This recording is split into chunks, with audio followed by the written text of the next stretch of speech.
Welcome to the Prospect Dawn Show. We are here with the top 32 mock draft. I have some heavy hitters here. We got blue chip prospects, Sebastian High, Rocco from Puck Bunkers, and Tyler Ballestero from Draft Pro Hockey. What's What up, guys? happening, How you guys? guys doing? This is already Doing really selling. good. I love it. This I'm is great. excited for this. Absolutely excited. We're going full off the rails. I've had 3 waters today. I'm feeling it a little bit. I have the first pick. I'm gonna go Matthew Schaefer here. I just feel like this is a great pick for the Isles. Yeah, I know everybody is shocked. Wow. Yeah, the links of my stuff are in the description if you're a GM because of how good that pick is. But yeah, this is going to be the pick. Left-handed defenseman, elite top pair. I think he could play 22 to 25 minutes a night on a really good team. I think he's going to torch a lot of teams like maybe the Senators in the future. So this is my pick. Number 2, blue chip prospect. Who are you taking here? I know you would like it if I took Anton Frondel, Please. but I won't. I won't. I'll go with what everybody thinks, which is basically Michael Misat, number 2. It just makes a lot of sense. The guy's 2 point per game in the OHL, can do basically everything really well. Good shooter, good playmaker, good skater, good competitor, back checks, does everything that you want in a center. So plus he has some size at like 6'1", 190 or 185. So it's the obvious pick. That was easy. That was easy. I was waiting for Rocco to say something. But for Sebastian at 3, who do you have? All right, so for third overall, look, the Chicago Blackhawks need a center. So I'm gonna go with Caleb Desnoyers in this slot. I think that he'd be a really good two-way guy to insulate Connor Bedard, and who knows how the draft's gonna fall. And I think if it's these two guys, we're probably gonna see Frondel in this slot, but I'd be personally picking Desnoyers. I like that completely pick. Question. What a great pick. Just a question, Anthony. Is that a draft where it's what we think will happen or our choices? What we think will happen. We can do our And choices. Frondel, change for Frondel, please. All right, then no. Yeah. Then what we would do? We'll switch it Yeah, right here. all right. What we All would right, do? cool. Yeah. Okay. I'm not editing that out. We're just gonna keep it. But no. Cool. So at 4. Wait, does anybody have any questions about 3 at Desnoyers? No. No, I think it's a good pick. Yeah, I think it's a great pick.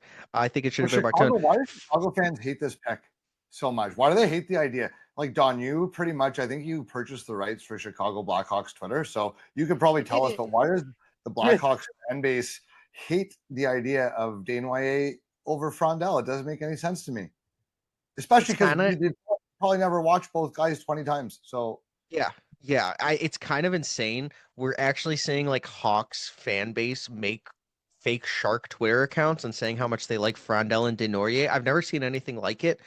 They're actually just posting basically like, we love Frondel here as a Sharks fan, and they're clearly Blackhawks fans. So it really is funny. I've never seen anything like it. But I think Desnoyers is a little. Well, it's not. Well. So for the Desnoyers thing, I'll just kind of pass over that. I think that it's because we didn't really see him play in another league other than the Q. I feel like that scares people. It shouldn't. I think somebody said Lafreniere was the reason that happened, because he obviously had hype. This guy has so much upside. He had 2 bum wrists and was still killing it in the Q.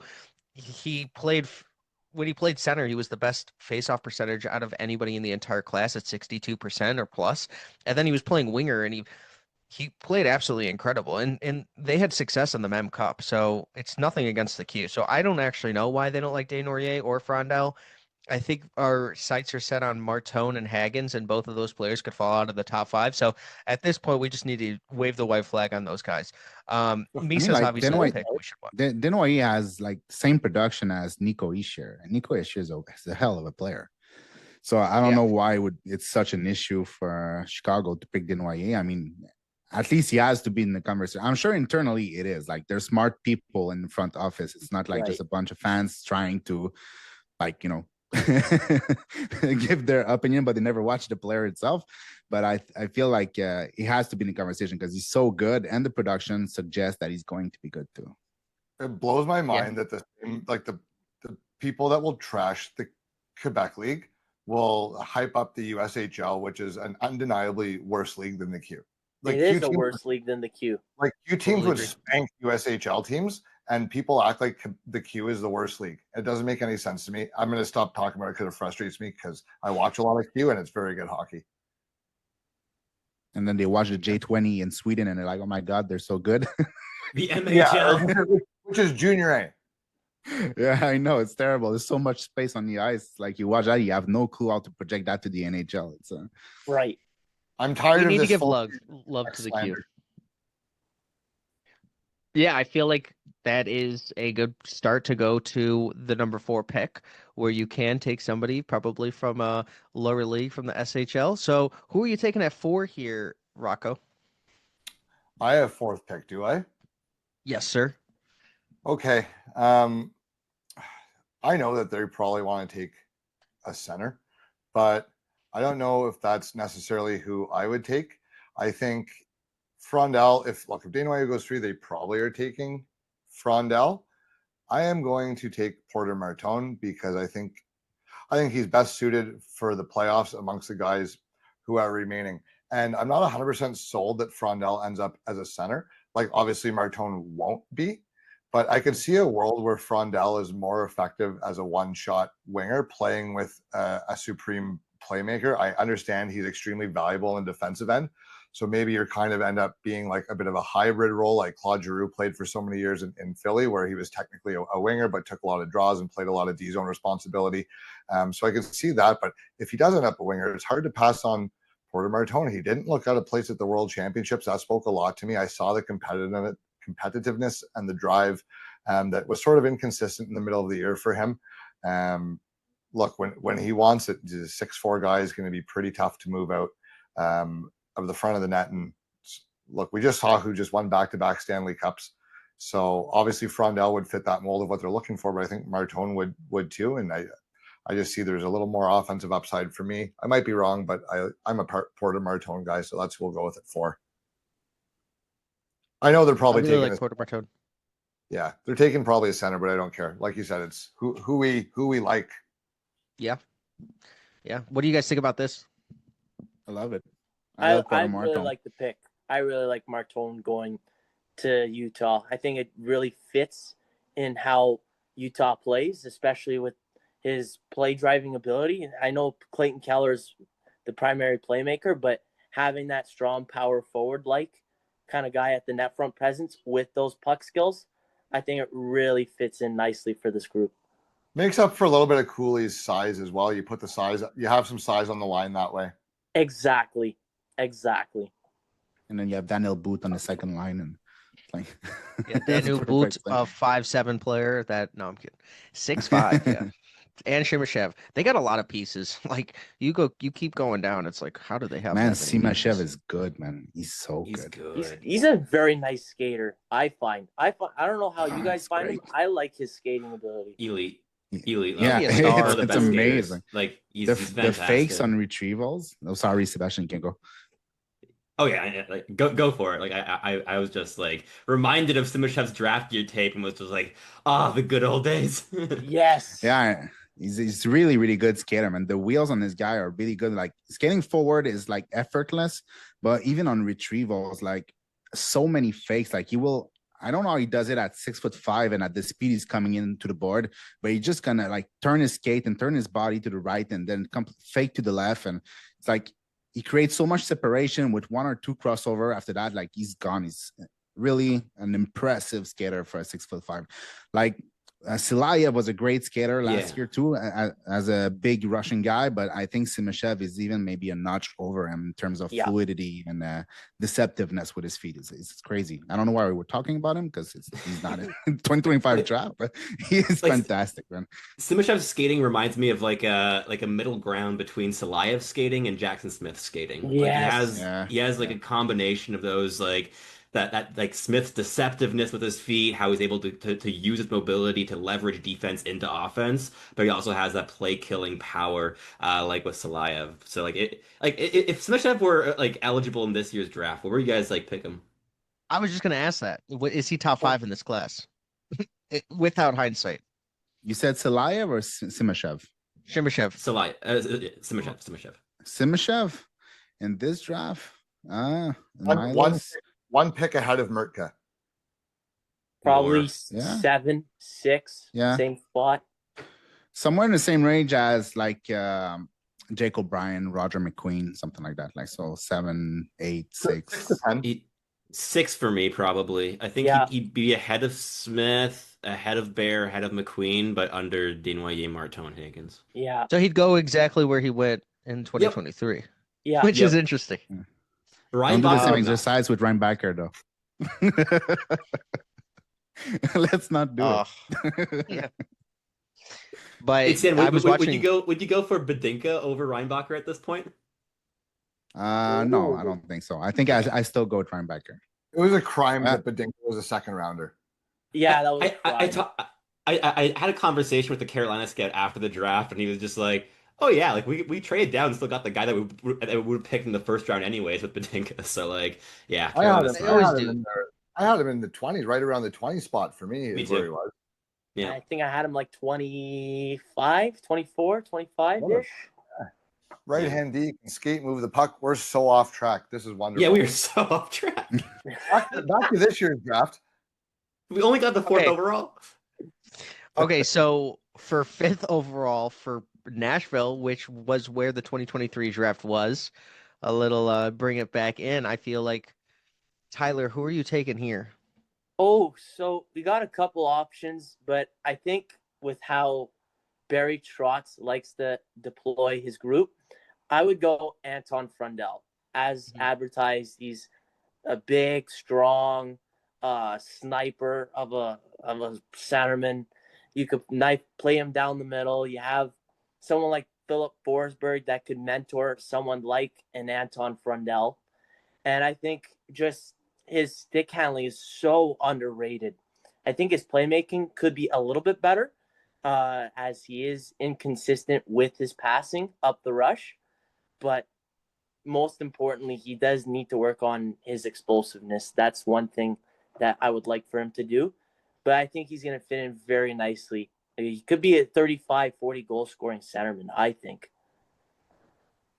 I absolutely love that pick. I think it's going to be the Blackhawks pick. So they need a center. I think this is good.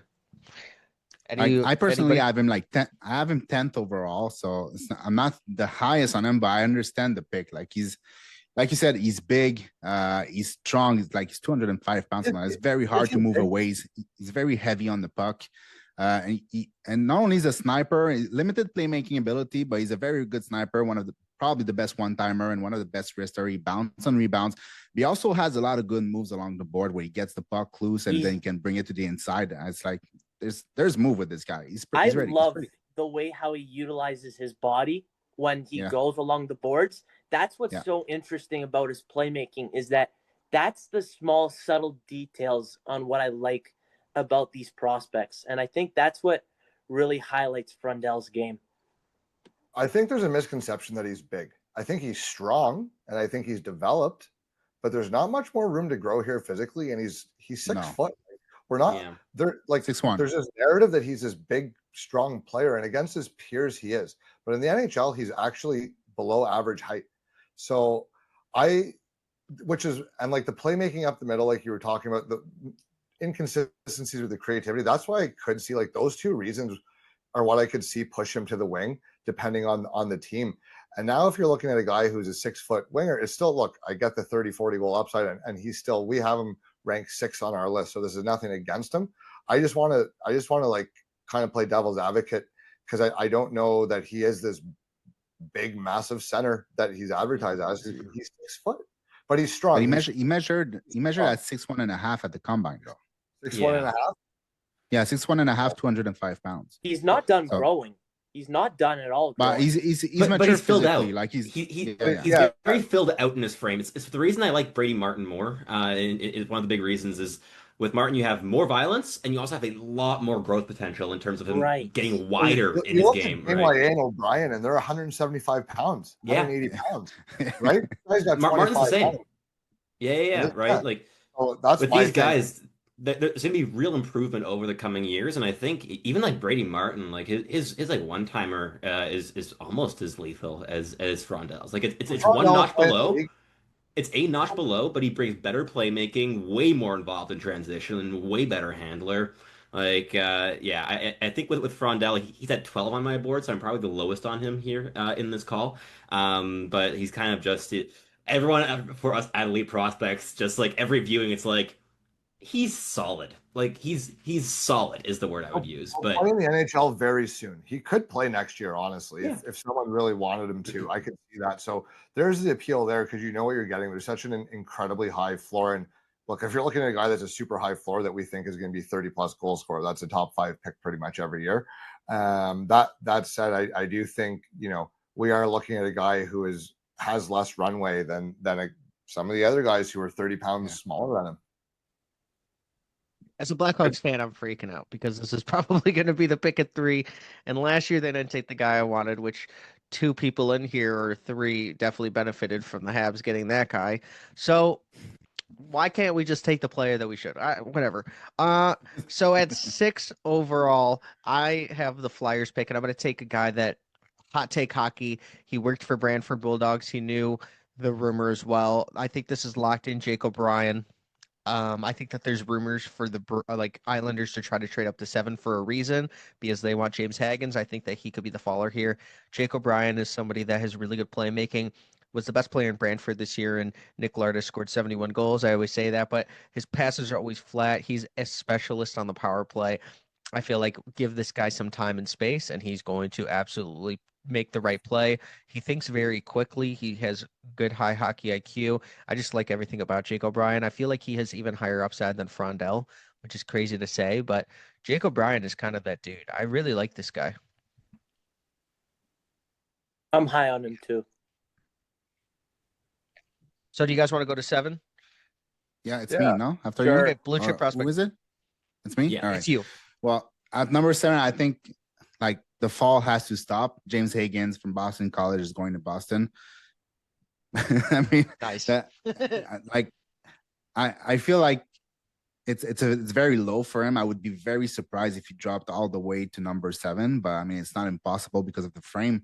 But he's still a dynamic handler, dynamic skater, great puck skills, great playmaker, has a very decent shot, goes to the middle of the ice. Like it probably didn't click as much as people wanted it to click this year with like a lot of time spent with Perrault and Ryan Leonard, but still created a lot of plays. Even though they weren't finished, he still created a lot of plays in the NCAA. So yeah, I think he's a fantastic player. Personally, I have him at number 5. So here at number 7, I think even though they like big players, like I can't see them going for Roger McQueen or something like that had an injury over like James Higgins. I'd be very surprised. Do you think he slots in the wing? I think he's a center. Like Cooley, a lot of people were like, is he going to be a center? Is he going to be a wing?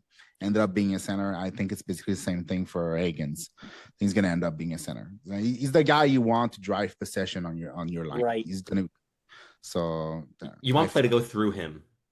Yeah, basically. Yeah, that'd be really fun to see him and Pasternak. That'd be lethal. Seeing him just absolutely dishing the puck to Pasta and letting him rip.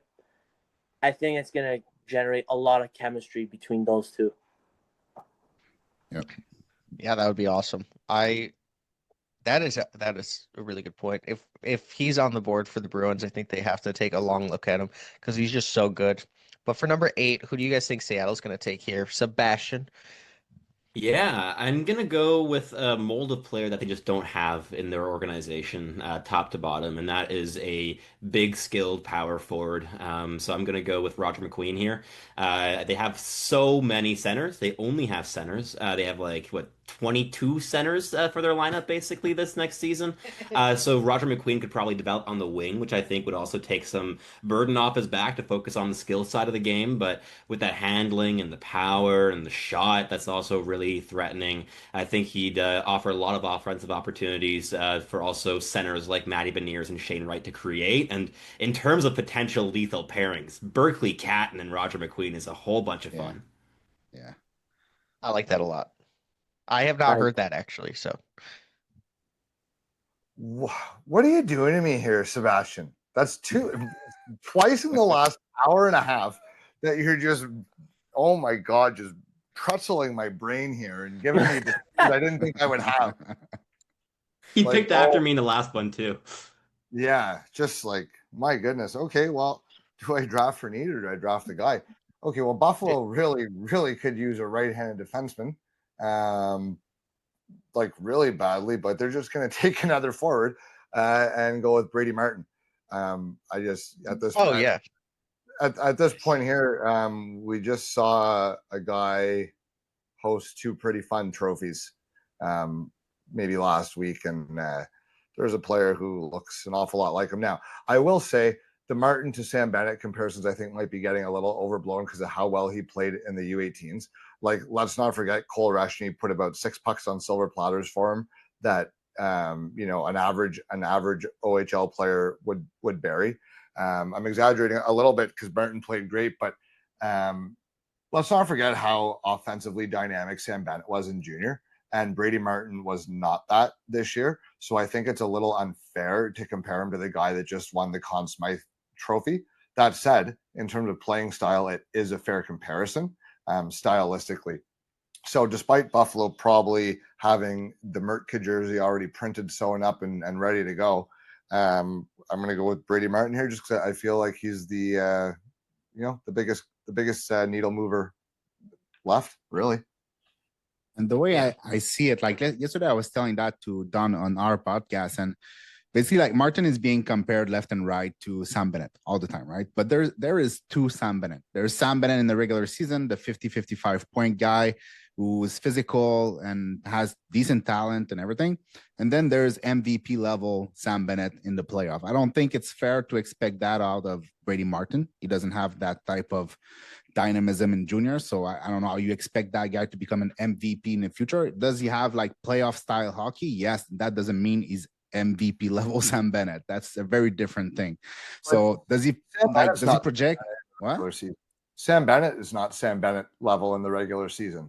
Yeah, exactly. It's like two different players. So when you say you compare it to Sam Bennett, like which one? Because there's a massive gap.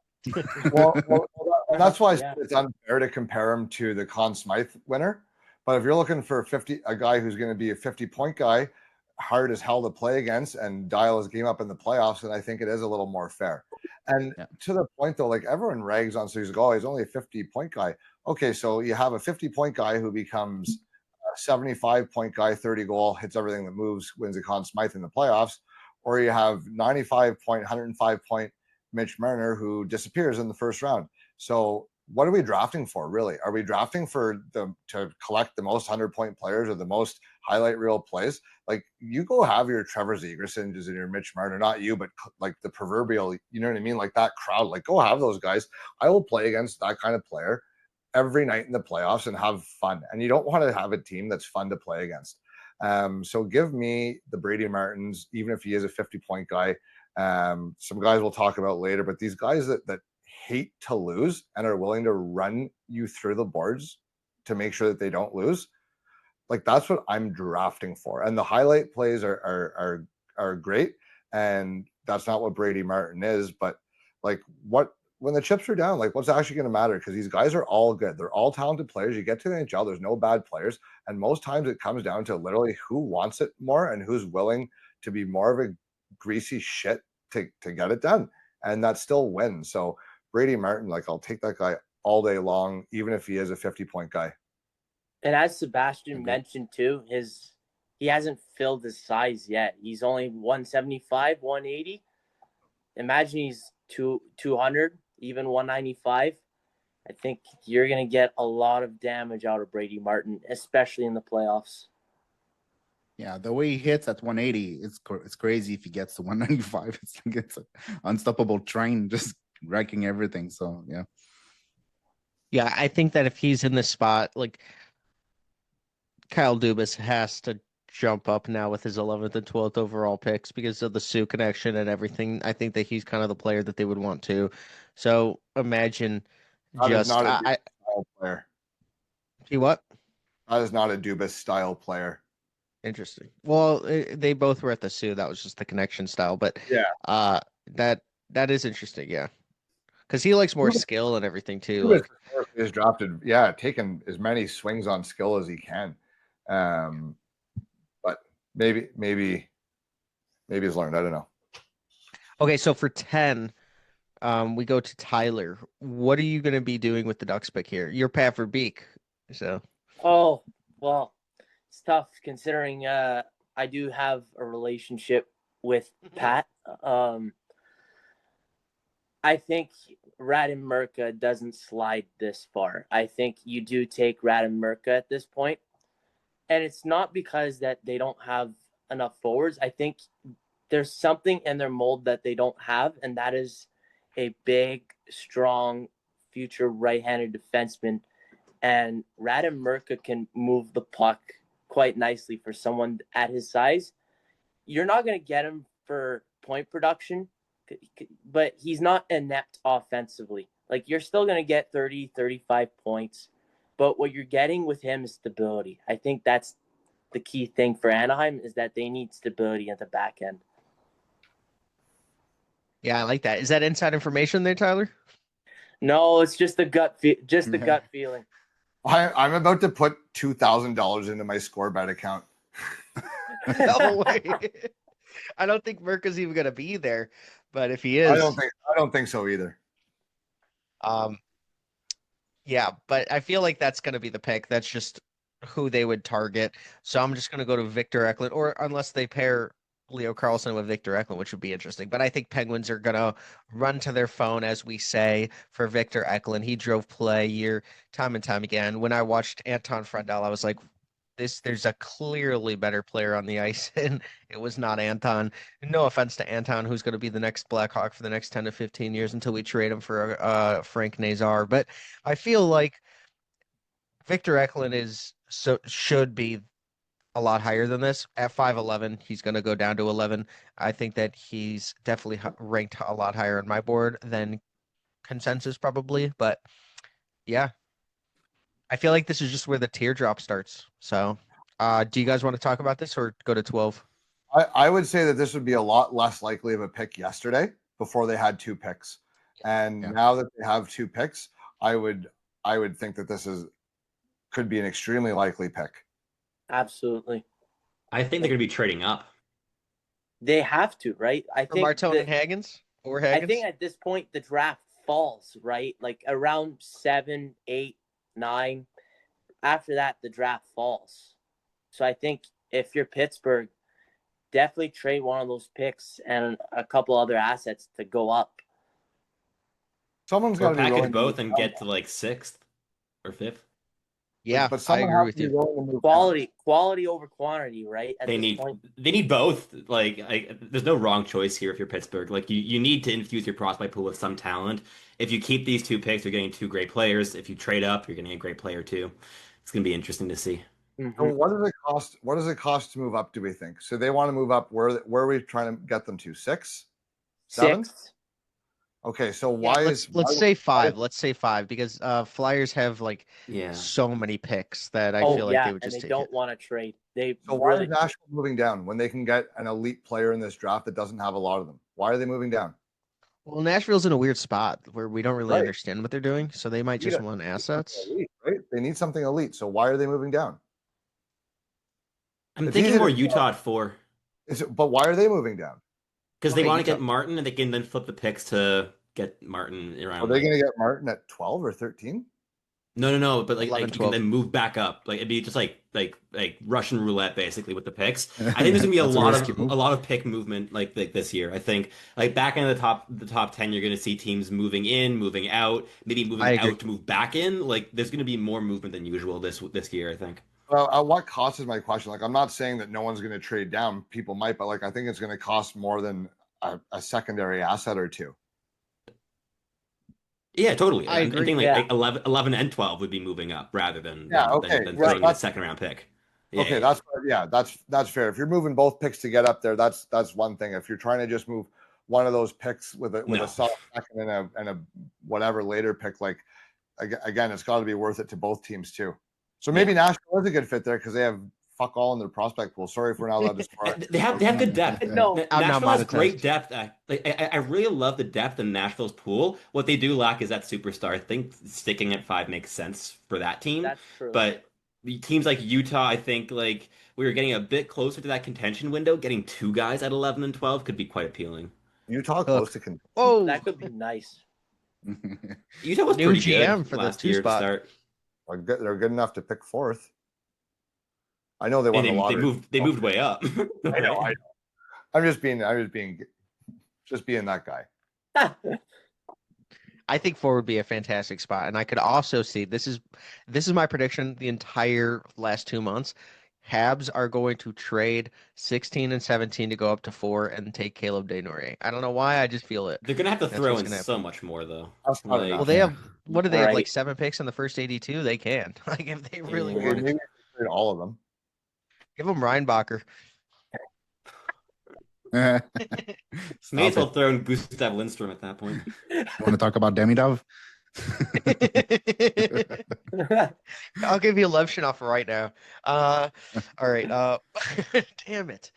New Rocco, I think you're up, or Sebastian. I don't know who's up. I think it's Etienne.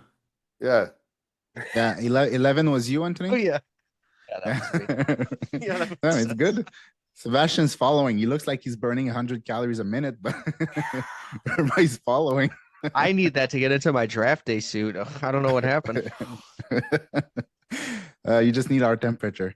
All right, cool. And So Ozempic. at number 12, well, they went with a forward. They went with upside on forward with Victor Eklund. So I think we're going to go with upside on defense, and we're going with Jackson Smith. It could have been Acheson, but I much prefer Jackson Smith. I think he's just that much better. There's such a beautiful skater, especially as opposed to Acheson. A lot of upside offensively. It's a work in progress defensively, work in progress with the decision making sometimes. But I think there's if you can clean up that part of his game, you get one hell of a player. Like if there's one player outside of Schaefer who can make it to a first pair defenseman, I think it's going to be Jackson Smith. It's not a given, but if there's one that has a chance to get there, it's going to be him. So that would be a good bet on upside. I like Yeah, those picks. I agree. completely agree with that. I would say he's, besides Schaefer, the best transitional skater of this draft class. Very good at getting the puck. There's 2 ways he gets the entry. Like sometimes he just go through the whole team through the middle of the ice using his hands, and it's just like effortless. And sometimes he just goes to the line and then he opens up his hip on 10-2 and he just like slide between the board and a player trying to check him. It's like he's so like fluid. I don't know how you say that in English, but he's slippery. Yeah, he's very slippery with his skating. So Right. Yeah. Yeah. I mean, If landing the both Penguins- Jackson Smith and Victor Eklund would be sick for Yeah, the that would be- Pittsburgh That's Penguins. great. That would be Yeah. lethal. Absolutely. I was just gonna- lethal. I was gonna say if the Penguins leave the draft with Jackson Smith and Victor Eklund in their first 2 picks, they might have won the first round because that's that's just great. absurd value. But we'll go to 13. Sebastian, you're Stevie Y today. Who you taking? Indeed. I'm gonna go with a profile that Detroit just needs in their system. Like they've gone for like hardworking, two-way, middle six guys in the first round year after year here. But a player that could really elevate the top 6, Justin Carbonneau. I'm Yes, sticking with the thank you. Cume JHL here. I think that Detroit's gonna take a long, hard look at a player like this. Even though guys like Carter Bear could be equally appealing in this range, I think they're going to go for the elite tools and just like a pure upside swing because they need to. They haven't been taking the pure upside swings the last couple drafts, and they are going to spend an eternity in the mid tier in the NHL unless they start taking these risks. Are you saying absolutely- Danielson was not upside swing? Mhm. I absolutely love this pick. Honestly, I've gotten to see him God knows how many times. Just probably outside of Misa, he might have the best shot mechanics and the best shooting mentality of this draft class. I think you can definitely get someone who can score 30, 35 goals, be an absolute power play threat on the right-hand flank. I do think there are some stuff in his decision making that he will need to work on, but he can be a wrecking ball also, which I think Detroit needs that intensity, which he does bring a lot of also. Yeah, Yeah, he's a really really well good said. player. So many tools to work with. It's like if you can mold him into an NHL player, you're getting one hell of an NHL player. Yeah. Like it's possible it doesn't work. Sometimes too much hero hockey and stuff like that. Decision making is a little bit questionable sometimes. Doesn't have much of a game to fall back on when the puck isn't going in either. But it's like if you can find that big game, if you can mold him into like an NHL player playing an NHL style, like you said, there's the shooting mentality and the way he can bring the puck to the net and can use his powerful skating to cut inside. And like there's so many tools to work with. Like he's a swing for upside, basically. Like he's the really tools good. are there. He's an extremely toolsy player. One of the best tools in the draft class. My problem is as many shots as I've watched go in or nearly go in, I've seen just as many go off shin pads, or get deflected into the corner in a spot where there's better passing lanes. And I like the killer instinct that he has in terms of a goal scorer. I like the shooter mentality. I say this about so many guys. I'd rather try to rein in a stallion than to coach a donkey. But so I like that natural aggressiveness that he has. But I worry a little bit that he's too one track minded about it. I just have some questions there. And there's some safer players, and maybe that's me, because he would be a good fit, because like you said, they do typically go with the Nygaards of the world, and Carbonell's not that, so it fills a need, but the pick does come with some risk. Yeah, I think like in general, like you're not going to get any players in this range that are risk free unless you're sacrificing for upside a little bit. And one of the reasons I think he'd be a great fit in Detroit is particularly because they've been going for those safer picks in previous years. I think he'd be really well insulated by players like Marco Kasper, like Michael Brandstad-Newgard, or if he's playing on the top line. I mean, Dylan Larkin and Lucas Raymond would be great guys to elevate Carbonell's like offensive tools. So I think like as maybe like the guy who takes on the torch from Alex DeBrincat and adds a lot more diversity of elements compared to a DeBrincat. He could be a really good like guy down the line for a top six role. It's a great spot for him. I agree with that. 100% agree. 100%. I like everything you guys said. He is one of the best shots in the entire class, if not the best. So this is a great pick. But Rocco, we're at you for 14. Who are you taking for Columbus's first pick in the draft? I'm so torn here, because I want to take one of these defensemen, but I've done so many mock drafts from taking the same guys. I'm just going to take someone I'm not really used to taking, but it would fit Columbus, because I don't really think like they're willing to take skill and talent and upside and mold it. They've shown that time and time again that they're willing to take a swing. They don't care where you come from.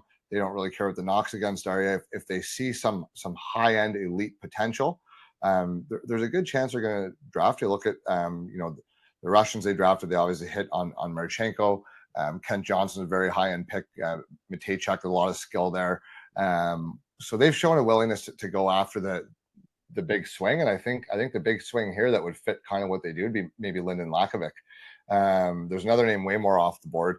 And truthfully, I would have liked to select a defenseman here for them, but they have another pick coming up, and frankly, there's more quality defensemen left than there are high-end forwards at this point.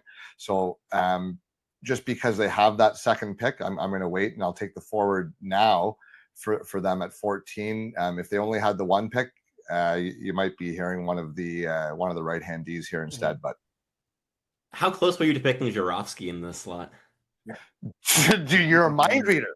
You're a mind reader, Sebastian. The guy's a I wasn't star. surprised of that, actually. I was not surprised. I really like Jurovsky, honestly.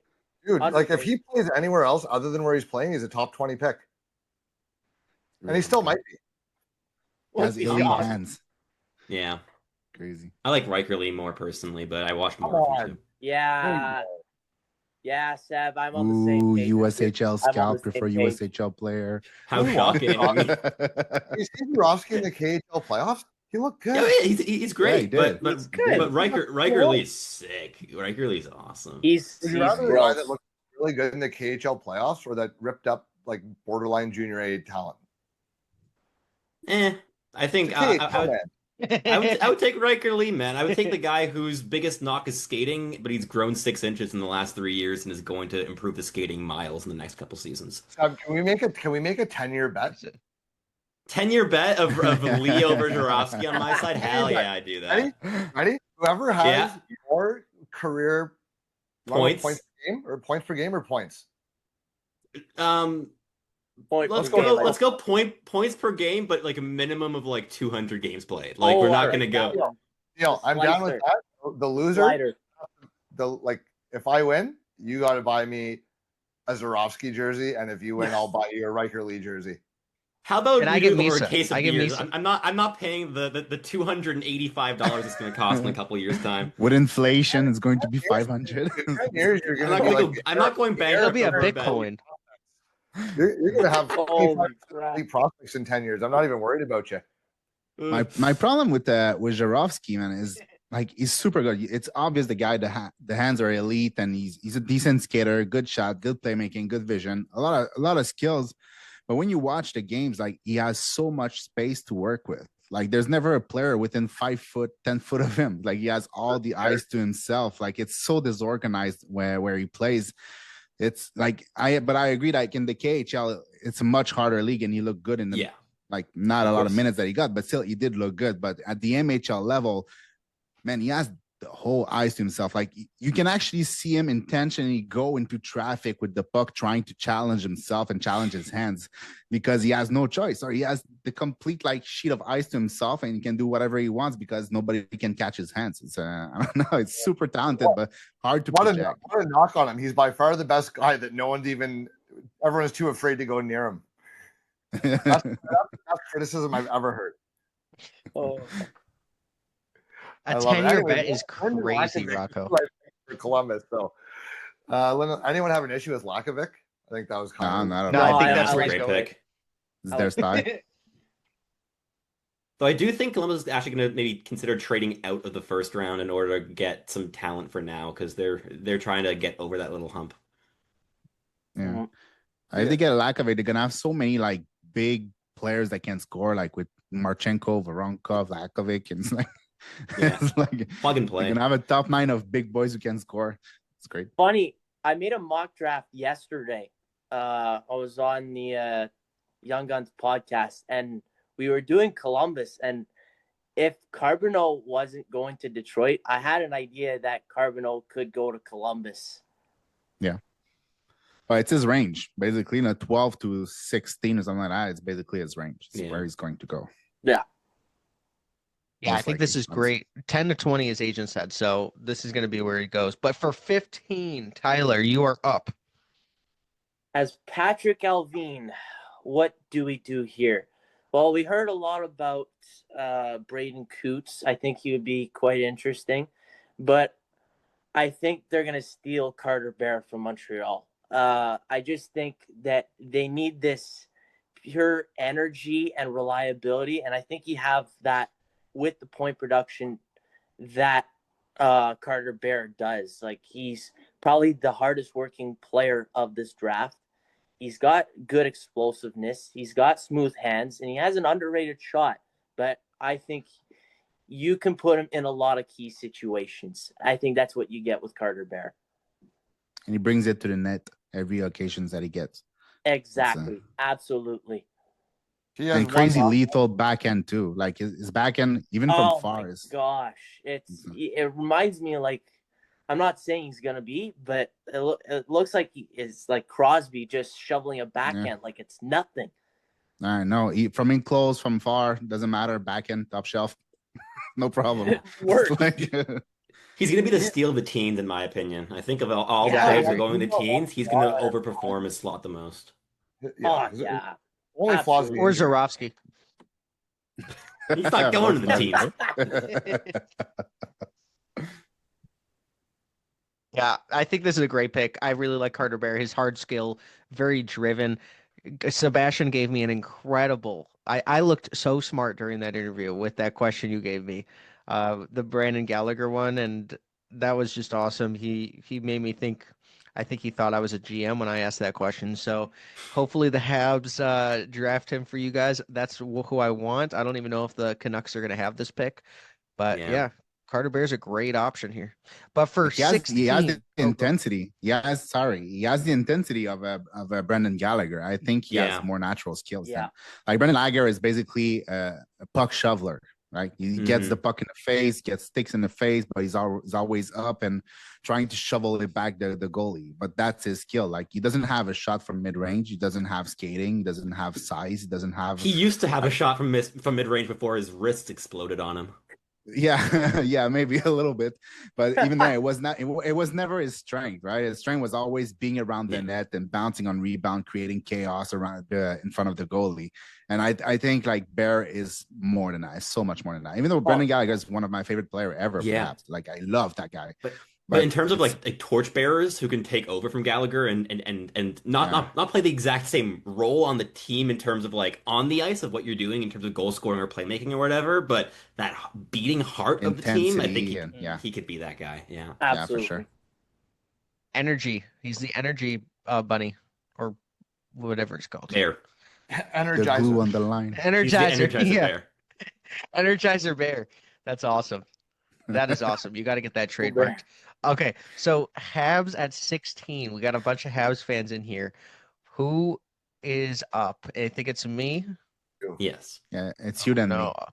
Okay, so I'm gonna forfeit these picks. No, I'm gonna go Acheson. You're just falling.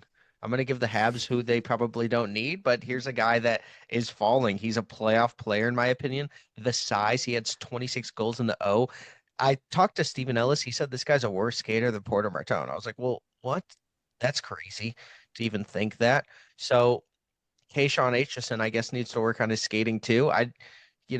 That's kind of something that I didn't really see, and maybe he actually does fall to this spot. So the Habs could have an incredible left side of their defense. And I think that a lot of his offense is not translatable, but he scored 26 goals. So obviously he's going to do stuff.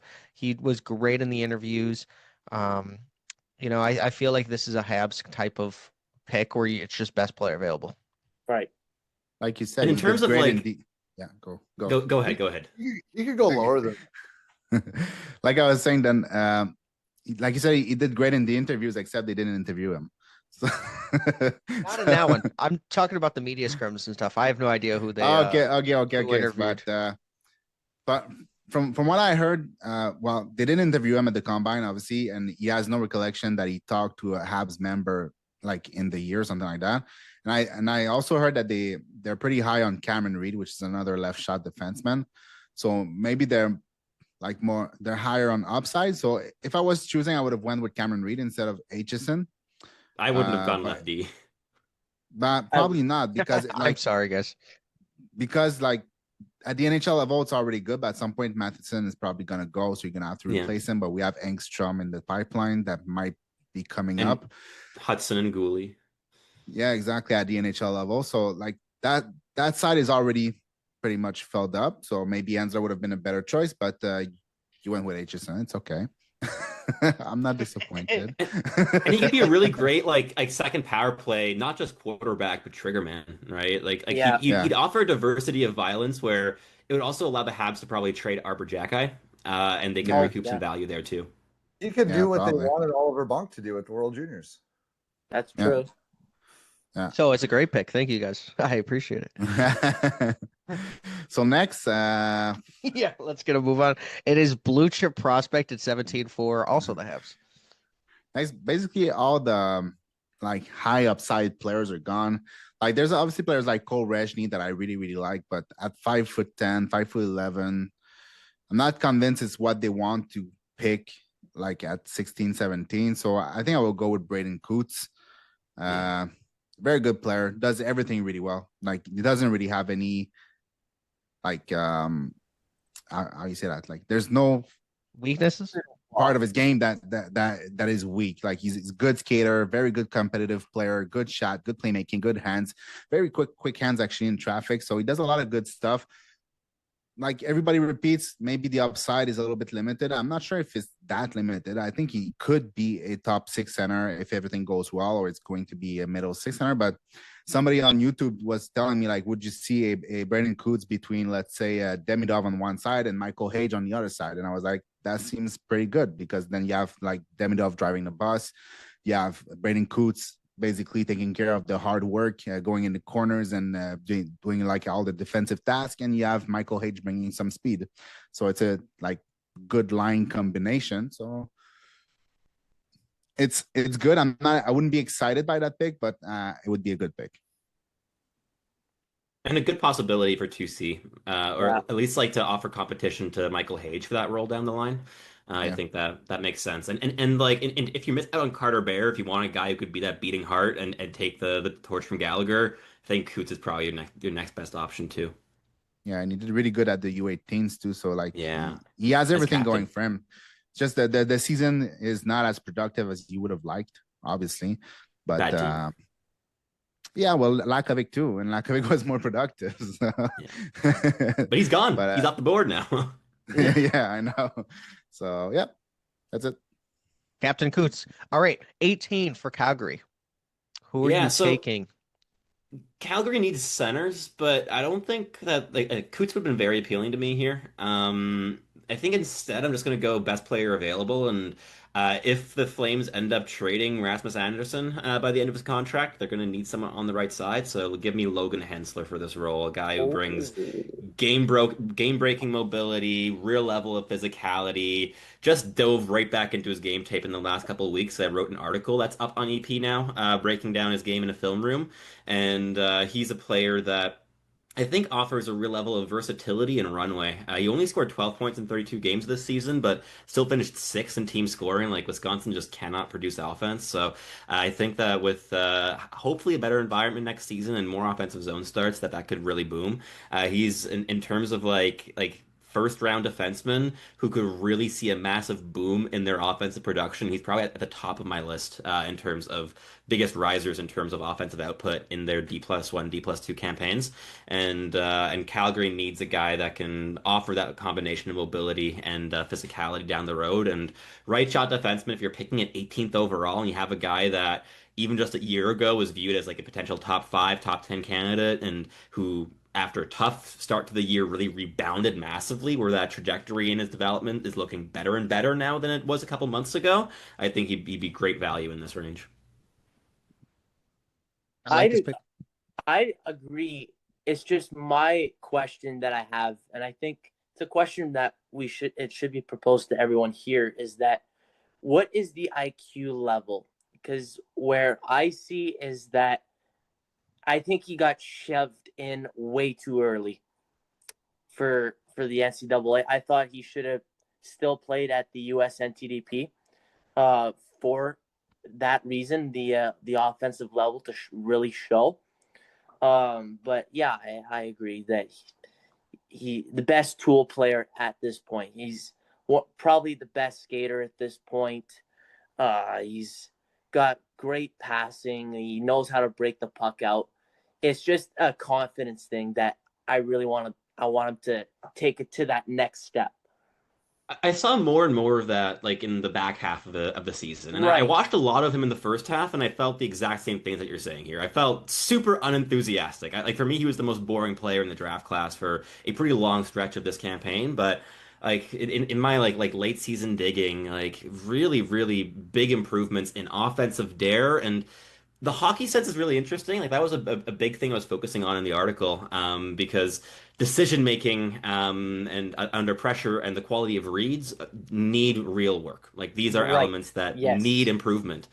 I still think that his hockey sense is good as a whole. I think there's a lot more in terms of the hockey sense that shines, whether it be the passing vision, very strong, whether it be the transition defending habits, like the gap control, like he's really suffocating defensively. So he doesn't make the most complex reads all the time, but I think he's really good with what's in front of him. And on top of that, like to also I respond a bit to it being a bit too early for the NCAA. He was in a tough spot. Like he wasn't eligible to play with the NTDP this year because he's an October That's 06 true. birthday. He's an 06. So So he would have been like what, USHL? Is that better? I don't know. I think the mistake for me with him was going to Wisconsin. I don't That think was Wisconsin is a good program, period. And for a player Minnesota. like him who needed more support, especially a guy with so much offensive tools and zero offensive support around him, like just guys constantly overextending rushes and leaving him behind, not trying to construct things really. I think like if he landed with like Michigan State, we'd be talking about a guy contending in the top 10 of this year's class. even if you went to UND, I think they still have a very underrated supporting cast for someone Hmm. like him. I And always now, come like, back to the fact that it's so hard for a defenseman in his draft here to make the jump to the NCAA because it's not like a winger. Like I think it's with you, Don. I was talking about it yesterday, right? But like a winger, your defensive game is pretty easy. Lock the board, apply pressure, maybe at the blue line and stuff like that. And then after that, you're on the go with the puck. You transition the puck, and you make it things happen in the offensive zone. Well, when you're a defenseman, you have so much more to take care of, so much more reads to do. Like when you basically when every retrievals, you have to scan the ice, and every breakout, you have to scan the ice. You have to defend the rush, you have to defend the cycle, you have to prepare the transition, and then once you get into the zone, in the offensive zone, you have to try to open passing lanes or open shooting lanes or move down the board and try to slot pass into the slot. And like there's so much more complexity going into when you're a defenseman that making that jump to the NCAA, playing against 20, 21, 23, 24 years old player, it's really, really tough. Like there's not a lot of example of good players at the NCAA level in the draft year. Like I don't remember if we even found one yesterday. So, like there was Jake Sanderson was playing, and was he good in his draft year? I don't think he was that great in his draft year at the NCAA. I think he had a good second half of the season. I think the first half was a little bit like Logan Hensler, where it was a little bit all over the place. So it's just a tough jump to do at that age. Yeah, I think Sanderson had like an 87.5% point per game, and Hensler had a 38.5 points per game, 38.5%. So there was just a clear difference, but also Yeah. it was yeah, Logan Hensler didn't really have a good season. Like Tyler said, he was pushed into play. I think that it he should have went to Minnesota. That's where I will continue to say they developed these kids very well with right-handed defensemen, and that's Yeah. where I would have put Yeah. him. But for the Blues at 19, who is someone up in this by- chat taking? It's Rocco. Rocco. Geez, the Blues kind of like they're in a luxury. They could kind of take anyone. I don't think it necessarily matters for them positionally. They could use a little of everything. They have, I would say, I would define their prospects pool as middling. So they're looking for some help kind of where they can get it. I think they're going to lose their power play guys in the next couple of years. So I think Cam Reed makes a lot of sense here. He's probably the top puck mover left available. There's two other players here. Like, look, I personally have Fiddler and Reshny both ahead of Reed. I think with the fact they're going to lose Krug and Falk here, Parayko's not getting any younger. They have decently young-ish forwards where Reed could come in and take over that power play role maybe in 3 seasons or so when those guys that they have now are ready to vacate. So I think it's a little bit of a nice fit for St. Louis. I also think he's a guy that does have some offensive upside. You look at a guy like Theodore and all the questions about his defensive game in his draft year and where he went in a redraft, how high he would go. And I'm not saying that I see a similar player here, but maybe just a similar story in the sense where he's a guy that, and I've been one of them to hammer on the fact that he's smaller. He's not the best in his own end on the cycle, at least for sure. He's more of a guy that defends with his stick and his feet. And you're kind of getting what you get here. But again, there's not a lot of puck movers left. That's a premium asset to have in the NHL. He transitions extremely well. He's very creative on the power play. He can run a power play. I'm confident he could be at least a second power play guy with an outside chance to be a first if things go well, sort of thing. So I just think he's a good fit here, despite maybe my personal opinion, him not being the top guy left on my own board. I think he's Did a you good say swing in this range, like especially because like with the Blues, like the top like blue line prospects that they have are what like Adam Jiricek. Jiricek and Theo Lindstein. Like in Lindstein, you have a projectable enough, but all defense guy is probably going to be either number 4, number 5, number 6. Mhm. And Adam Jiricek is wild card. Like who knows? Maybe you get a number 4, maybe you get an AHL like number 6. It's yet to be determined. Yeah. I didn't even check. How is he doing this season? I don't remember like I've watching a heard single nothing, game. so I'm assuming it's not good. I believe Okay. that he was in Brantford. No. Oh yeah, he was awful. Yeah. He was in the True, OHL. True. How have you heard nothing about him and he's in the OHL? That's I I felt like just he have no hadn't played recollection. I'm much. sure I watched it. I just don't remember. I saw him on the World Juniors Oh, team. I was God. there. He was not bad. 12 points in 27 games. That could have been much better though. Playing with O'Brien and Lardis. That would have been, and even Patrick. What was his name there? Another prospect on Washington. He was an overager, I think. Oh, Thomas or something. Patrick Thomas, thank you. Still had a- Rocco, who did you say? I zoned Cameron out. Reed. Okay, that's what I thought. All this time you weren't following? In my head, I started thinking about the Blackhawks and then thinking about Misa. Okay. I'm really tied into this. I really want Misa because if we don't get Frondell, I'm going to hear about it for a long time. But yeah, truthfully, Cameron Reed would be a really good fit here. I can't believe Adam Jiricek is not being talked about. I remember him as David Jiricek's brother, so that's kind of the basis of his career right now. It's sad to say. That's not great. Yeah. But for David Jiricek's team that drafted him number 6 overall, then traded him number 20, who do you have, Tyler? Oh, I think since they already picked up Lyndon Lakovic, I think you could go a couple different ways. You could probably go projectability. You could probably go on the back end for stability. But when discussing stability, I think the shock of this draft, they're going to take Joshua Ravensbergen with this pick. Okay. And I think it's because you're banking on pure upside with someone like Ravensbergen. You're looking at your goalie situation. Merzlikins is not getting younger at all. Jet Greaves, even though he played very well, very small sample size, so I have no idea what he's going to bring next season. So just having a guy with high upside as someone like Ravensbergen, he's big, very flexible, someone that he reminds me of someone like Ben Bishop. I think that's stylistically, I'm not saying he's going to be Ben Bishop, but stylistically, I think the Blue Jackets, they can bank themselves on a goaltender. How's the Heat, Sebastian? Surviving, you know. That looks so rough, dude. He's on his fifth It's sweater. 10:30 p.m., my guy.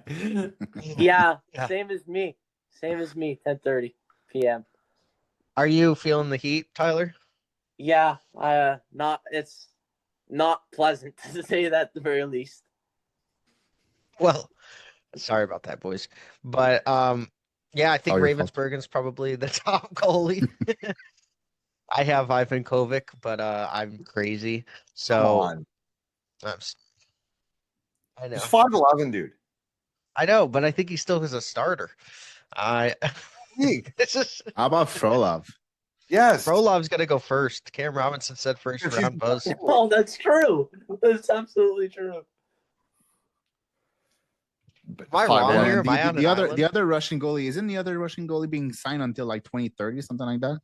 Andrianov? Really? Yeah, I think he's being signed like No. Yeah, That's that's what I read. I'm not sure if it's true or I don't remember. Maybe it's in my dreams. I'm pretty sure I saw that. Dreaming of Pyotr Andrianov at night. Yeah. Until he's 24 now. They don't have to sign him. I Whoever don't dropped know. him for I'm five- pretty sure I saw that he was being signed until 2030. No, but I'm saying whoever drafts him doesn't have to sign him for 5 or 6 years. That's amazing. He just develops. Yeah. without Well, it's a non-issue with Russian, that thing. Basically, there's no They like, get their limit of rights time forever. or- That's what I'm Yeah. saying. It's great. Let It's him true. sign. Wow. CHL goalie, you got to sign them when they're 20, and they're not ready. Probably most of them. Yeah. Wow. I don't know. I like the fact that he signed there long term. Makes me want to move him up, not down. Did anybody look it up? Is I'm it trying 2030? to. It's I'm it's not rumor. saying. That's the report. I don't know if it's been official yet, but that's the word going around. 2030, Wow. 5 more years. That's crazy. But obviously it takes, 4 to 6 years for a goalie anyway. So what's Don't- Yeah. I mean, if there's one place that can develop good goalies, What was it? it's Russia. You can't draft a 5'11" goalie in the first round. Doesn't matter how much you like him, unless he's Dominic Hasek. Like if you cloned him somehow, maybe, but otherwise, no. Wow. Grand Brock Fury. like Don's getting shots fired at. Wow. Well, dude, Ivan Koval's a good goalie, but it's really hard to be small and a goalie in the NHL. It's hard to do. Hey, I love it. I love it. Hey, Lucy Saros, right? And He did There's say one. UC Soros. And There's Wolf too.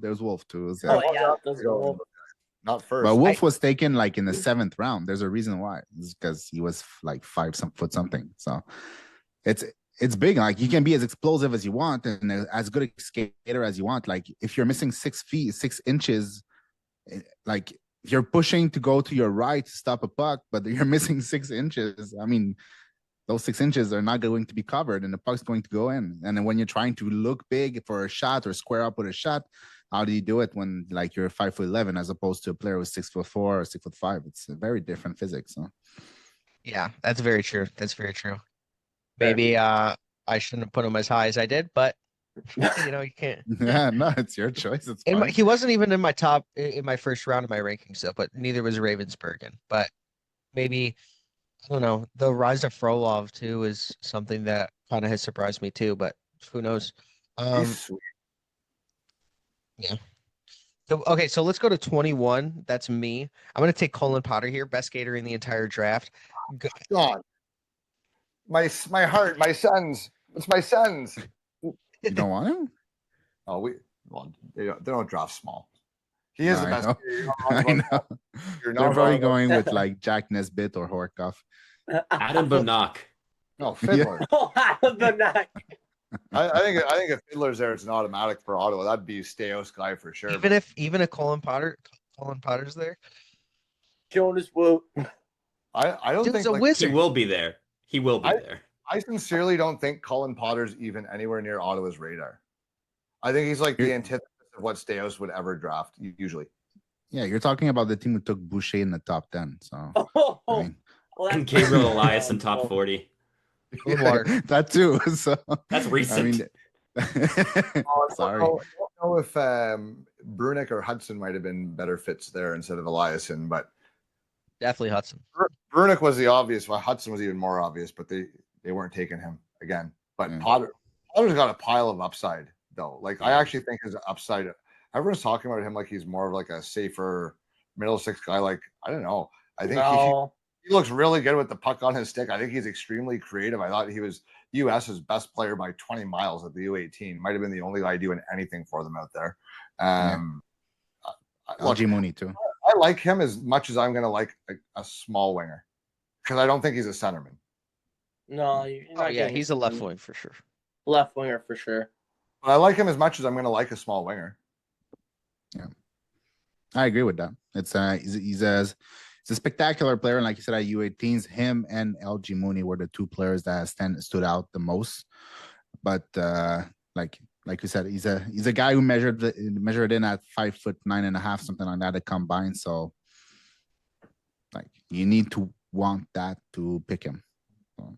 The range of the players for their sizes this year is like 5'7" or 5'9" to like 6'6". So it's like there's so many tall players in this class, like right-handed D. I mean, I could think of a plethora at over 6'5", or you just have the 5'10" guys that are all going in the first. It's just interesting. Well, we'll see how many go in the first. I think the first is going to be a lot bigger than people think. Oh yeah, it always is. Like Mason West, Von Sagi is gonna always come in there. Maybe we don't see Rezhny or Kindle or somebody like that. Rezhny is a first. I do agree with that, but we're thinking like there's got to be a player that falls that's under 5'10", and it's probably Cam Schmidt as well. I don't think he's going to be in the first anymore. So no chance. Never was, I don't think. No. Craig Button had him 8, so I just want to point that out at one point. As much as I love Cam Schmidt, puts out his own opinions on list. He's a guy that's influenced by nobody. I'll say that about Craig Button. I like that he sticks to his guns. I love it. But Schmidt was never going to be a first rounder, I don't think. No. But that's also let's note the difference between someone's rankings and someone's first round projections. Because you could like Schmidt 8th overall while simultaneously recognizing that there's no chance he's going to be a first round pick. Both things can be true. Yeah, that is good. That's a good point. Yeah. He's definitely first round talent. He's just not first round selection. Yeah. Like Hudson's didn't go first round. I don't think even DeBrincat was like that the same way. Yep. Yeah, you have to do something special to be like Caulfield was taken in the first round at 5'7". He was breaking records left and right. And he was officially 5'8". Like if Schmidt goes in the first round, which isn't happening, obviously, he'd be the first ever officially listed 5'7" player or smaller selected on day one. I mean, Caulfield is very generously listed at 5'8" there. Like he's definitely 5'7". but just to kind of paint a picture of how rare it is for a player of that stature to go that high. Yeah, and it's not like Cam Schmidt was very good, and I mean, amazing skater, amazing shooter, does plenty of good stuff on the ice, but he's still 5'7", and he's still like he didn't break anything. Like he was very good, but was he special?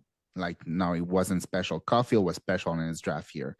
We could even debate that DeBrincat was special in his draft year, but like I wouldn't say that about Cameron Schmidt. So like you said, I think there's no way he's going in the first round. Yeah. So you're up at 22 blue chip. You can still take like who do you think is going to go here? Cam Schmidt. No.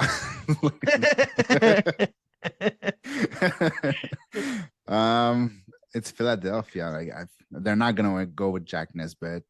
And Jurovsky just to spite Rocco. No, I said you have to buy him a jersey. I feel like Cole Rezhny, that's his range, but I don't think he's going to Philadelphia at 22. Is he not the best player left by a lot? Oh, here I can scroll down. I'll scroll down. I think it's Vasilov, but did I just see Luka Radivojevic at 33rd overall? Is that list from last August? I have no idea. This is consensus for FC hockey. That's concerning, is what it is. We don't have the same consensus. Dude, they had the this is updated because Pittsburgh's pick. So I don't know who's doing this. I don't know. I'm gonna go with Bill Zonon here. Nice. Yeah, like I was debating between Fiddler and Zonon, but they already have what's his name? The guy from the London Knights already. Bunk, yeah. They already have Oliver Bunk, who's like a big 6 foot something right shot defenseman. It's gonna give them something different. So yeah, who are the two guys you said you were debating again? Don, listen. Zonon and between Zonon and Blake Fiddler. Okay, Tony, you gotta cut that, put it on repeat, and listen to it in your headphones at night. Next time you mock draft for Ottawa, there's your two names. This might be the final mock. So there's not much time. I should have known. I think so. We've done about 20 of them, which has been really fun. That's a great pick. We got to do one in French. Good one. I'll be on Translate. Let's see. Who's got? I think no one has debates about that pick to Philly. That would be right up their alley. No, I think this is great. Yeah. So Sebastian, at 23, you have the Predators. Worst name in hockey. Really hurts my soul to not select Blake Fiddler here. I think he'd be a great selection in this slot, but I gotta go with my boy. I'm going with Václav Nestershil in this slot, bringing all the physicality. You don't really have a power forward of his mold in the system in Nashville. You got guys like Joakim Kamel, who's a pure goal scorer, but in terms of just that two-way intensity, coach's trust, combine that with skill and physical runway, I think he'd be a great slot here. And I knew that Anthony was going to pick him with the next pick, so next time that he was on the board. So I wanted to get ahead of the curve slightly here. He's not invited to my birthday. Surin last year, right? Which has that bigger, a little more rough and tumble profile. But other than that, no, like wouldn't that be a fun line? Cern and Russell, like what chaos? Yeah. The Bash brothers, that'd be something. Yeah. On the Predators, what With Anton nickname? Frondel, who we picked in this Oh, with mock too. Anton, yeah. Centering the line or playing wing? Yeah. If you draft Anton and play on the wing, then retire. Like I love lefty. That's an excellent line. Cern, Frondel, and Strassel. That's just pure chaos. it's like the ideal second line. Yeah. When I was listening to Lockdown Prospects for Sebastian's video, I heard it was Nestrasil. How do you say it, Rocco? Is that the correct pronunciation? Nestrasil. Nestrasil. It's Václav Nestrasil. Václav Nestrasil. I've been calling him Strassel all year, but I guess I'm just. I said Václav all year long, and then I was watching him again like a couple of days ago, and it kept repeating Václav, and I was like, oh, I said it wrong all season. Okay, we're doing our best here. I can speak 1.5 languages, and that's asking a lot already. So. Yeah, I can't speak any. But for the Kings, 24. Who do you have? That's me. That's me. The Kings at 24. Well, Strassel's gone. Zana's gone. Honestly, I know what my heart wants to do, but I can't. How can I not take him? He's by far my best guy left. He's not an LA Kings pick at all. I think that Jack Nesbitt or Spence is probably, maybe even Horkoff might be the pick for the Kings, but geez, at 24th overall, I'm just gonna take Cole Rushing. They've got enough big guys on the team. You can put a small guy. I think this is a top 3 playmaker in the draft, and I would have the conversation that he's just as good of a playmaker as O'Brien is. I think he obviously is not. He's obviously not 6'2", but for my money, he was the best player on the ice at the U18s. Every game that I watched him, I think his creativity is outstanding. I think the questions about his skating are very overblown because of how good his edges are. How often do you get up to full speed at the NHL? It's more if you can buy yourself time in tight spaces. Patty Kane did it for forever without being the fastest guy in a straight line. So when you have good edges, good hands, and as far as I'm concerned, one of the best ozone IQs in the whole draft. I mean, at 24th overall, I think they're stealing him. Even though I don't necessarily think that's an LA Kings type pick traditionally, the upside here would be too much to pass up, because I legitimately think if he hits, we're looking at a 70-point player or better. And he always finds ways.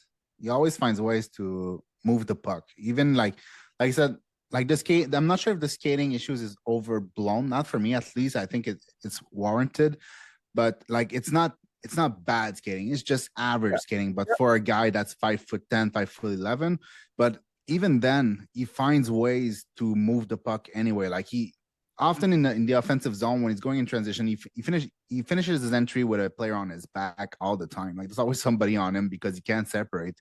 But then he finds ways to like spin off of it and just distribute the puck to a player that's like trailing the play or something like that. There's like, he doesn't get caught. Like nobody's taking the puck away from him. They're catching him, but they're not taking the puck away from him, which is like basically the main game is to move the puck. So he does that, and he's just so intelligent with the puck on his stick. His passes, basically, they never go where you think it's going. You always find a different a lane, a different play to make that you didn't see at bird's eye view. So I mean, he's just very, very smart. Yeah, that's it. Like at a certain point, I watch enough, and I'm like, okay, I'm gonna. And again, like you said, the skating issues are present. He's not the fastest guy. I think it's fine. I think it's good enough. And earlier in the year, like everyone knows my biases, I'm the first guy to hammer small guys, especially if they're not super the quickest, I guess. But after a certain point, I just watched smart play after smart play after smart play. And I'm like, okay, this reminds me of watching pretty much every player I've ever been wrong about. So I'm just going to move him way up my board. Because when you're the smartest player on the ice, every single time you step on it, like look at the Hudson guys. Would they not be both of them first rounders if the draft was redone? You know what I mean? So at a certain point, if you're the best guy on the ice, you're the best guy on the ice, and he is pretty much every time that I watch him. So makes me think of Suzuki in his draft year. He's very absolutely clutch. Absolutely clutch too. There's a guy there's a smaller center in Tampa Bay with a couple Stanley Cup rings who's not the fastest skater either. So there's a model for it to work. Yeah, Tyler Johnson was a really good one, so that's good, Rocco. Braden Point, you banana. I know. Tyler Johnson's not there. Tyler, get me out of here. I'm going to bed. All right, so let's do speedy. We have my Blackhawks at pick 25. Tyler, who are you going with? I hope you're not too pissed since I am going to be talking with Kyle Davidson soon. But, oh, jeez. I gotta go with Cole McKinney on this one. I think with Cole McKinney, you can do a lot with him. You can mold him in a bunch of different ways. He is an underrated playmaker, I find. Very versatile, which I think is really key for Chicago. And I think there's not mainly a huge weak spot with him. I think it's just he needs to be a little bit more explosive, but his shot needs a lot of work. That's my main concern. But overall, I really like Cole McKinney as a player. Yeah, I watched him a lot. Like he's a good fit, I think, in Chicago in terms of just shoring things up down the middle. Like if he just plays one slot lower than Sacha Boisvert, I think that like you have a pretty good like potential 2 and 3 or 3 and 4C there down the middle. You could slot him on the wing too. Yeah, he's so versatile. Like whatever you tell him to do, he can do, and he's one of the harder working players in this range of the draft too. So I think there's a lot to like there. Like I think it's maybe a little bit high for my liking. Like he's more of a like 33 to 45 guy, I think, on my board, but I think he could even fall outside of that range. So like he's a very interesting guy, but I think a very wide range of possible outcomes of where he goes on draft day. I think a team could fall in love with him in the back half of the first, totally possible, or he might slip to like mid to late second round if he's just kind of not exciting enough for any one team. And I totally understand on that standpoint. Like I'd say he was average at U18s. It was average. He didn't wow me. You know, he was actually an Illinois kid. Grew up in the North Shore area, so they've probably seen him a lot. I would kind of be a little disappointed if they went him and not Malcolm Spence if he was on the board. That's who I'm going to go for the Predators pick. But if you're getting Cole McKinney at 34, I'm okay with it, you know? So it's kind of just where you pick a guy, as well as, I don't know. Yeah, I don't know. I think Malcolm Spence would just kind of be the best player available on my board. I know Kendall is really good too, but I have Malcolm Spence higher than him. I think that he's more of a playoff player. You can see that intensity. I think that I just really like what he did for Erie, especially when Matthew Schaefer was out. Him and Martin Misiak kind of carried that team. What do you guys think about this? I agree. Yeah. Take best player available at this point. Pretty good fit there, I think.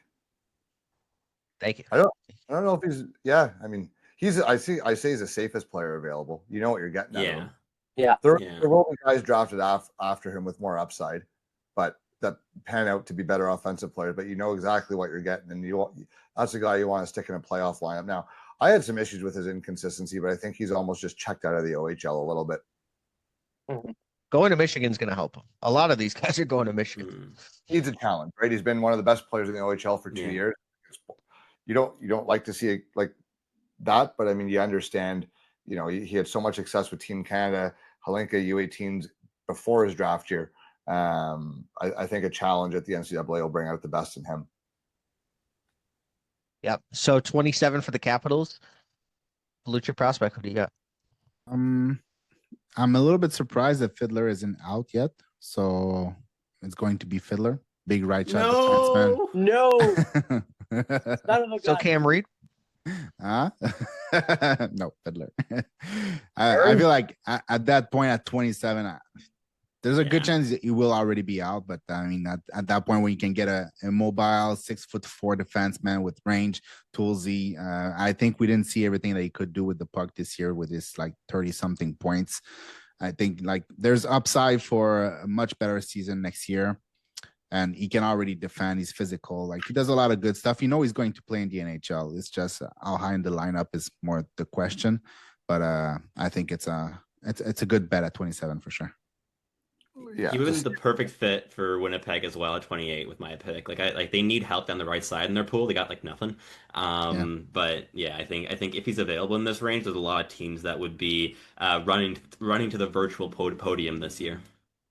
Darren Boyce is gonna like murder me. The amount of times I've passed up Blake Fiddler in this taking him for St. Louis and LA. In his opinion, I'm going to hear about this tomorrow, but that's okay. Well, Sebastian, if Link from New Wave Hockey was here, Carter and Miko would already be off the board. So are you going to take him at 28?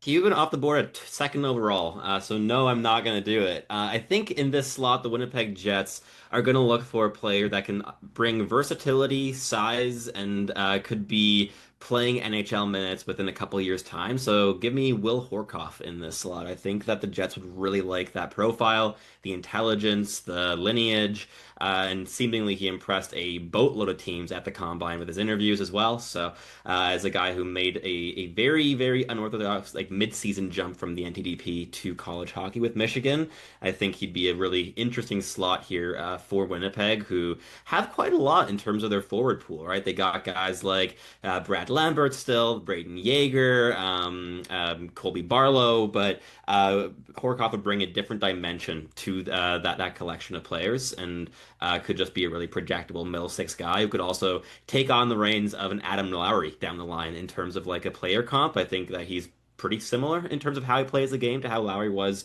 in his younger days. Still has to fill out his frame more, obviously, but in this range of the draft, I think he makes a bunch of sense.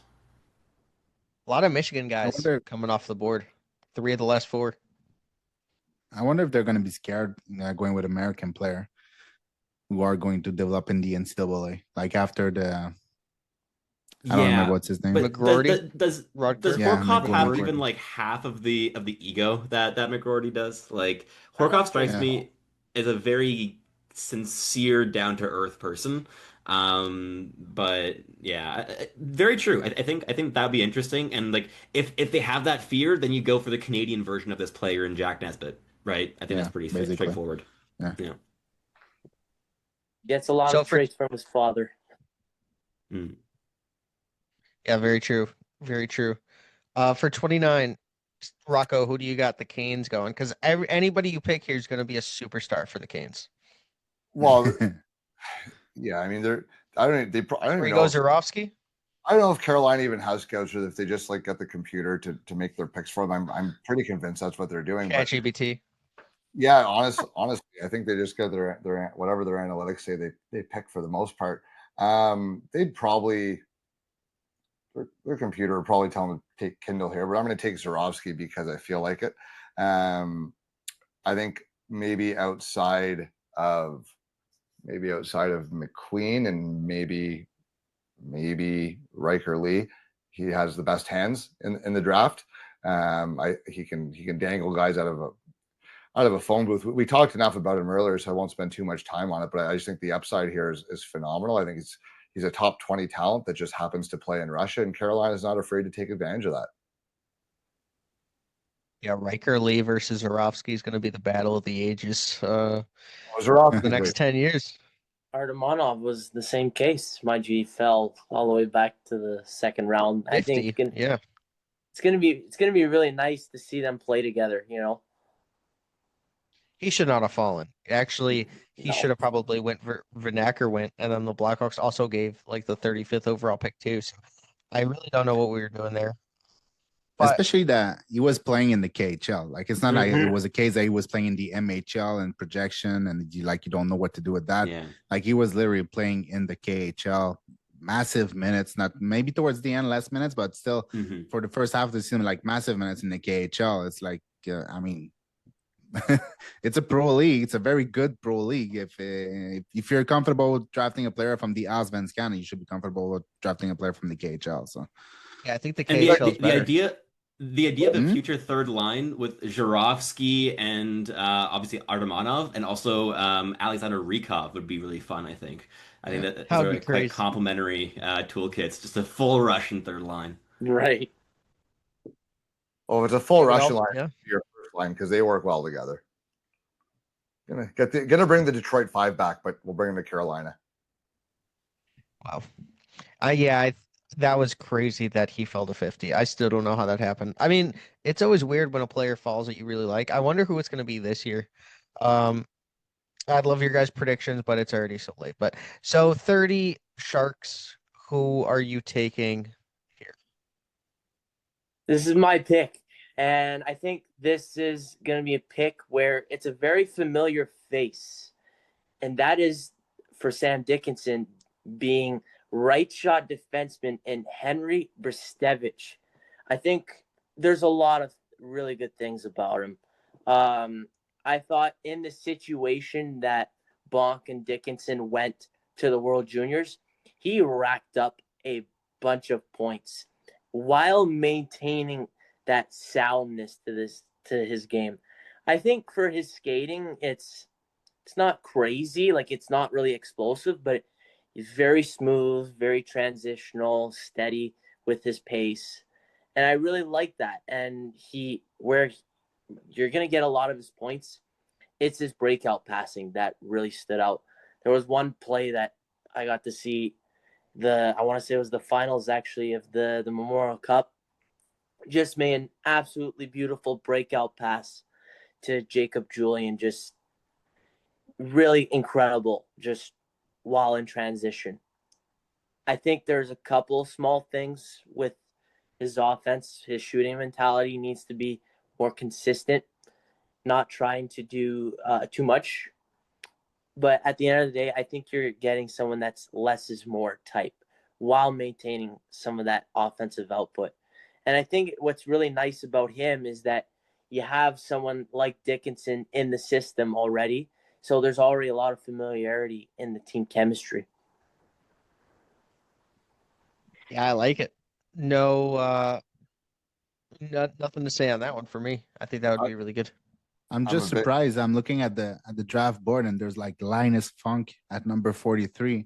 And that was my pick at 104 in the mock draft we did before. I just don't know what he's doing at number 43. Is like... Oh, there's like has anybody logged a viewing on Julius Sari this season? No, I've never heard of the name. Even Bausov. I'm not sure. That was an incredible pronunciation, Sebastian, for this guy. So in the U20 SM Sarja. I mean, yeah, in the top 45. Charlie Serrato. Charlie Serrato. I don't have him at this spot.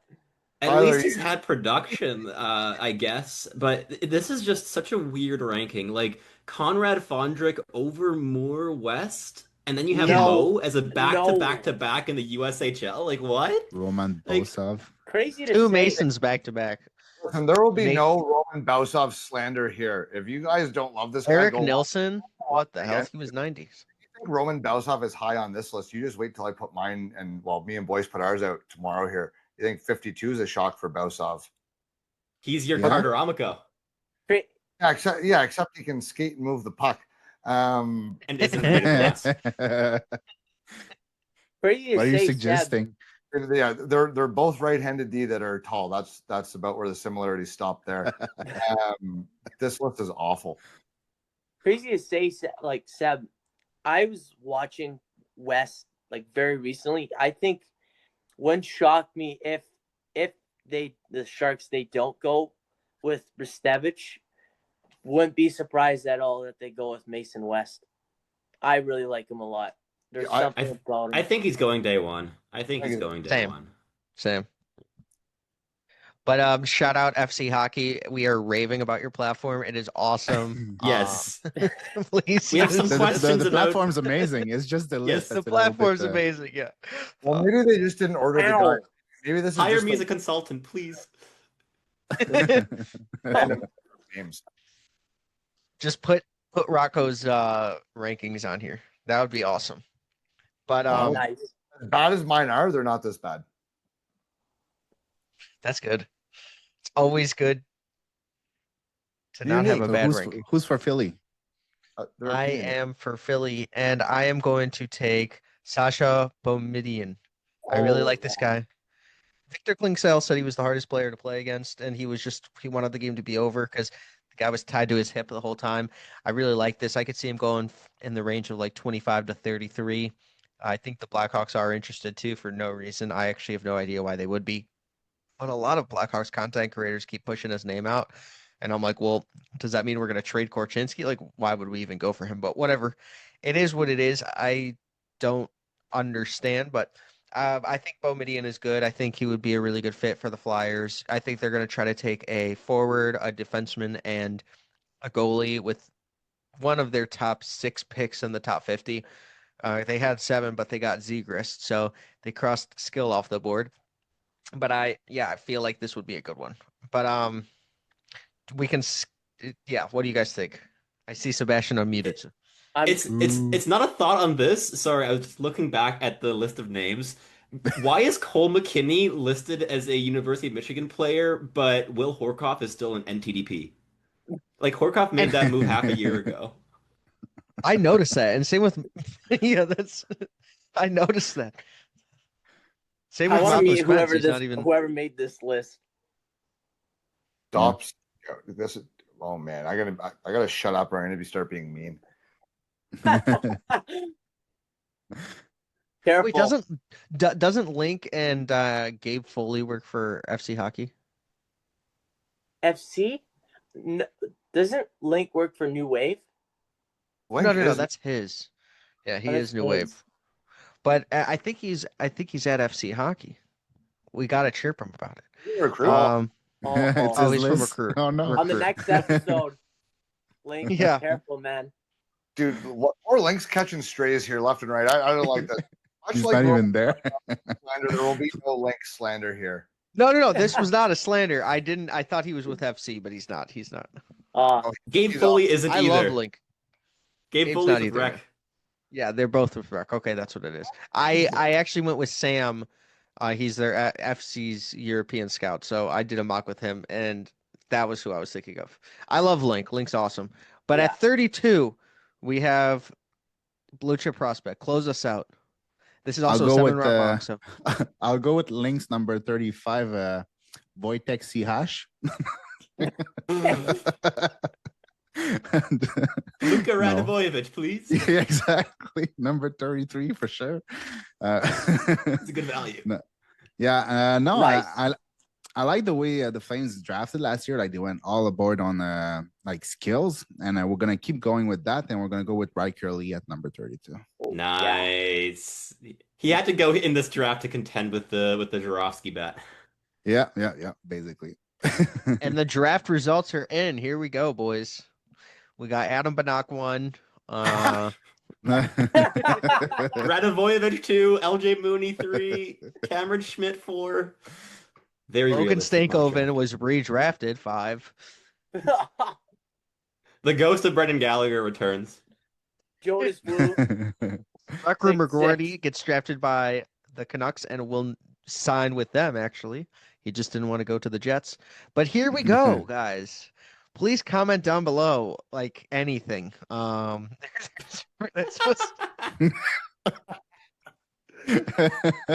Too good. Okay. This is a challenge that you do not want to be giving the audience of anything. Like I will do whatever the first comment is. But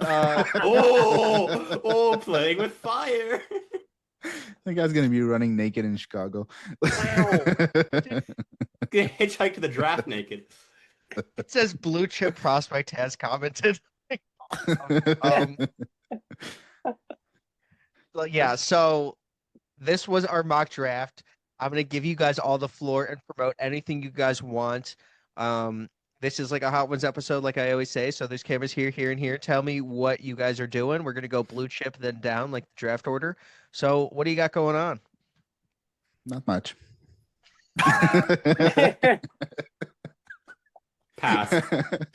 All right, Sebastian. Not applicable. Basically, I have a YouTube channel, Blue Chip Prospect. I have it in English, I have it in French, whatever you want. Talk about prospect, talk about the draft, talk a little bit about the Habs because I'm a Habs fan at heart. You can follow me on Twitter at BC Prospect, and that's about it. I also have now a brand new podcast with Anthony Donati, called On the Clock. So tune in if you want to watch that. It's pretty cool. We're having fun talking hockey. Cool stuff. Thank you for having me, by the way. Yeah, for sure. Thank you for the paycheck. Sebastian. Yeah, so my stuff you can find on Twitter at @high_Sebastian, as well as on YouTube or wherever you find your podcast. Locked On NHL Prospects, got lots of content coming your way between now and the draft, and also recapping it after the fact.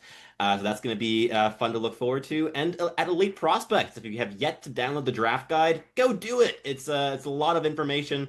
If you're curious about prospects, that's kind of the most information you can get in one spot in the public. But also wrote a couple articles there recently on Ivan Ryabkin and Logan Hensler, and have ones on Murtag and Václav Nestershil in the works as well. So lots of written content coming from me here right at the bell before draft day. It's pretty obvious it was written by ChatGPT, though. Don't give it away. That's crazy. All right, Rocco. I feel like, speaking of elite prospects, like that list that you guys did there was pretty good. Whereas like that could be Sebastian's high list, and whereas this one would be like Sebastian is high doing this list. If it was the one that we were absolutely. If we were trying to draft off that one, like I just can't get over. I don't even know. I've heard of half those guys' names they had in the 40s and 50s there. But we're over at Puck Bunker, the grumpiest guys in hockey. I'm going to coin myself now. Myself and Darren Boyce, we've been covering the draft all year. Our first year doing it together. We've had a pile of fun. We're putting our rankings out probably right around the time that this episode is released as well. So check those out. I think they're pretty good, and we have a lot of fun. We're not afraid to argue a lot and tell each other we're complete idiots, because we are. So come check us out.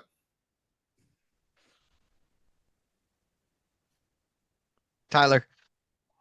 Well, first off, super glad to connect with all of you guys. That was one of my favorite moments of this scouting career, whatever you want to call it. I work with Anthony at Draft Bro. I'm your QMJHL, your OHL, and video USHL scout. So I usually throw out all my stuff on the Draft Prospect Hockey website. So go check that out if you guys can, and I usually put stories and all that sort of stuff for like experiences at events such as the Memorial Cup and a couple other experiences, even like the under 18s and other huge top prospects games. Yeah, you got to talk to Gavin McKenna, right? That was sick. I did actually. Even Liam Ruck too. That was pretty cool. Yeah, same level of player for sure. But thank you guys all. I'm so sorry. I'm so sorry, Liam. You know what? I like coming on with you, Don, because that makes me only the second biggest asshole on the program. I forgot to mention, I was chirped really badly at the end of the tournament, at the end of the mem. I was with Easton Cowan on the ice just casually, like we were just talking, whatever, and we were just taking a quick pick and just threw in, isn't it you dressed as like McLovin? I don't know. Yeah, I know. So I had this hat on that I have right now. I had kind of the similar vest that he wore and the white shirt. So that really caught me off guard. And next thing I know, boom, just started following me back the day or two right after, which I thought that was really cool. Hi, I don't think I loved your cosplay. I wear this all the time. Actually, I go to every single game. I have this on. That's your signature look. I like it. I appreciate it. Thank you very much. That's awesome. I gotta throw up the McLovin pic that you sent me because that was freaking hilarious. Just on the screen. That'll be the thumbnail. I can put it as my thumbnail pic. You're gonna McLovin this mock draft. Yeah, that's a bar. I was talking with this association at school I'm with, and we were setting up jerseys and stuff like that, and they're gonna put McLovin as my jersey last name, which I'm like, oh shit, here we go. I follow love Want you. to the make a drop. McLovin draft list, like someone you McLove and someone you McHate. And then Sebastian needs to do his high and lows of the year. And Blue Prospect just does his The list. high and lows. My mom's last name starts with Low, which is funny enough. Oh, that's awesome. That's Oh cool. shit. Is your middle name like Average or something? Like what is it? You nailed it. Yeah, my parents named me Sebastian Average High. Heck yeah, that's it. It rolls off the tongue. It just Very like French. butter. It's very French. Where's this conversation? Average. But yeah, thanks everybody for coming on. Get some sleep. We got a big couple days for the draft. Mike Greer, I know you're watching. Pick Frondell, but thank you guys all. Subscribe. Links are in the comments or whatever it's called. Links are in the description. I'm going to be posting that Logan Hensler article from EP that Sebastian just put out as well. And I think I'm going to link Rocco's stuff, but I'm not sure yet. But thank you guys so much. Thanks. Thanks, guys.